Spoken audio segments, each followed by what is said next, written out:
The video went viral last year. This mom taking down a man who was filming her while she was changing in a department store dressing room. Well, today that man sentenced for his crimes. Paul Gonzalez was initially charged with 8 counts. Under a plea agreement, he pled guilty to invasion of privacy for sexual gratification.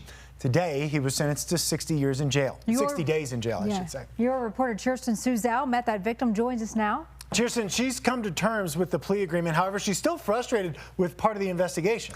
Yeah, that's right. And part of that plea agreement is that he now has to register as a sex offender. Michelle Chandler spoke at the sentencing today. Although she wanted to see justice, she mostly wants to see Gonzalez get help.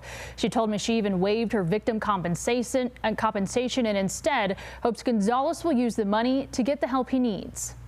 I had a lot of anger. It was like all of this rage, like, you can't do this to me. Michelle Chandler never thought self-defense classes would be a part of her weekly routine. She also never thought she'd catch a man filming her without her knowledge. It's almost as if I can see you replaying every aspect in your head. That hasn't gone away. No. It was the day before Mother's Day last year when Chandler, a mother of 5, visited Nordstrom Rack in Lakewood in search of a Mother's Day outfit. Instead, she found a man filming her from the changing room next door. I bent down and looked underneath the stall to make sure what I was seeing was correct, and he was still squatted down. He had his pants at his thighs. Chandler grabbed the 19-year-old as he tried to escape, as shown by this cell phone video captured at the scene, while 2 male employees helped to hold him until police arrived. Put your hands down. He started trying to take off. You know, there was a fight. Chandler had help in the midst of a humiliating situation until she says managers told the employees to let the perpetrator go, leaving her alone to restrain the man who violated her.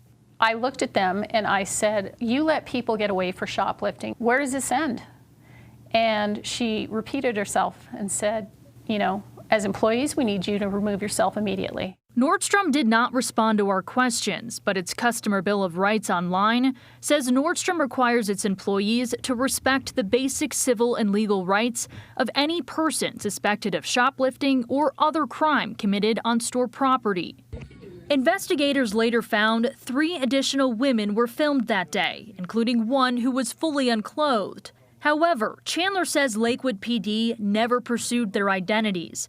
In the criminal case against Gonzalez, those 3 women are listed as Jane Does. I was told, if this had happened to you and you had not known, would you want to know? Suddenly every woman would wonder, is it me? And it could cause panic and a sizable number of people trying to contact, like flooding Lakewood PD. Will they get peace or closure? There's 2 sides to every coin. A spokesperson for Lakewood Police told CBS Colorado, if we were able to identify these women, we absolutely would. Unfortunately, in this case, we were unable to identify who they were. Still, Chandler wants to be an advocate for those women. I want all women and girls to be protected. I also feel like I am the only voice for 3 other women that have no idea. Now, a year later, she says she's gained a strength she didn't know was possible. I would not take back what I've been through for who I am today. The resilience, the strength, the interchange, and the confidence that I have. I just feel like I have my strength and my dignity back. Nordstrom Rack in Lakewood has since changed their dressing room so the partition walls now touch the floor. Chandler believes all companies should put public safety first and construct their fitting rooms accordingly.